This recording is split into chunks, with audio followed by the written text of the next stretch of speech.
Bonjour, aujourd'hui nous sommes avec Ndeye Fatou Touré. Bonjour Ndeye Fatou. Bonjour Seydou. Ndeye Fatou Touré est senior manager actuaire, membre de l'Institut des actuaires de France. Ndeye Fatou a commencé sa carrière à PwC Paris avant de rejoindre nos bureaux au Sénégal depuis 2015. Elle est en charge de l'offre actuarielle pour l'Afrique francophone subsaharienne. Aujourd'hui, nous allons aborder avec Ndeye Fatou la réforme comptable de l'espace OHADA, qui est entrée en vigueur depuis le 1er janvier 2018, et en particulier le thème des retraites. Alors Ndeye Fatou, quelle est ta lecture de cette réforme en tant qu'actuaire?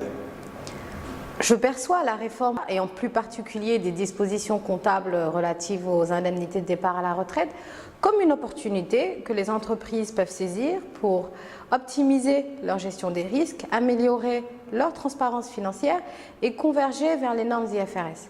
En effet, les dispositions comptables relatives aux engagements de départ à la retraite ont évolué progressivement vers la norme IAS 19.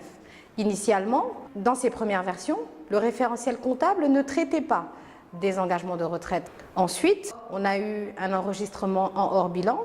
Ensuite, les entreprises ont dû constater les engagements de départ à la retraite sous forme de provision. Et enfin, la réforme entrée en vigueur depuis le 1er janvier 2018 est venue préciser les méthodes d'évaluation de cette provision en mentionnant notamment la méthode actuarielle qui est la méthode préférentielle énoncée dans justement la norme IAS 19. Et c'est en ce dernier point que je pense que cette réforme peut être un avantage pour les entreprises. Très bien, donc, en quoi la constitution d'une provision pour les engagements de retraite peut-elle être un avantage pour les entreprises, justement? Alors, Seydou, en tant qu'actuaire, je trouve qu'il est gage de sécurité et de bonne gestion financière que de pouvoir anticiper, prédire et estimer ces flux financiers futurs. Et les indemnités de départ à la retraite sont des engagements auxquels l'entreprise devra faire face dans tous les cas. Et surtout, les indemnités de départ à la retraite peuvent être des montants considérables. Par conséquent, une entreprise qui n'aurait mis en place aucun dispositif pour faire face au paiement de ce flux financier peut se mettre dans des situations où elle devra supporter une charge financière qui peut même dégrader son résultat et dans certains cas extrêmes, compromettre sa trésorerie.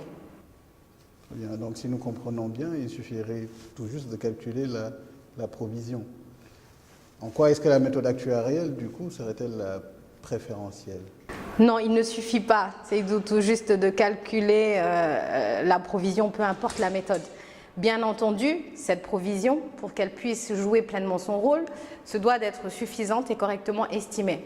Et malheureusement, dans notre région, j'ai eu à rencontrer différentes méthodes qui conduisent à des résultats qui n'étaient pas satisfaisants. Par exemple, des cas d'entreprises qui avaient fait le choix d'une gestion externalisée auprès d'une société d'assurance. Ce choix est généralement fait pour des raisons fiscales. Donc ces entreprises confiaient également le calcul de cette provision à l'organisme assureur externe qui du coup était jugé partie car l'assureur avait tout intérêt à ce que la provision soit élevée afin qu'il puisse collecter davantage de primes. Et dans ce cas-là, on a une surestimation souvent de la provision, donc c'est une charge inutile. Deuxième cas de figure que j'ai eu à rencontrer dans notre région, c'est le cas où le calcul est effectué dans l'entreprise. Les indemnités de départ à la retraite provisionnées ne sont pas calculées à partir de l'ancienneté projetée ou du salaire projeté, ce qui correspond à une sous-estimation. Et enfin, le dernier cas que j'ai eu à rencontrer, c'est une méthode où les indemnités de départ à la retraite sont certes calculées à partir de l'ancienneté et du salaire projeté. À peu de choses près, il s'agit d'ailleurs là de la méthode simplifiée qui est également présentée dans les nouvelles dispositions comptables de la réforme du Cisco-WADA. Mais dans ce cas-là, la provision est surestimée dans la mesure où les avantages liés à l'effet d'actualisation et à l'effet des probabilités liées au turnover et au décès des salariés ne sont pas pris en compte. Par conséquent, la méthode actuarielle est la seule méthode qui permette aux entreprises de calculer un engagement best estimate, par la suite de pouvoir constituer une provision qui soit comptabilisée graduellement en fonction de la structure démographique de l'entreprise. Très bien, Fatou. Effectivement, il faut estimer au mieux d'après toutes les informations que vous venez de nous donner. C'est très important pour l'entreprise, mais aussi pour les salariés que nous sommes. Exactement. Merci pour toutes ces informations. Merci Seydou. Merci à vous de nous avoir suivis. Nous espérons vous retrouver avec l'ensemble des équipes PwC.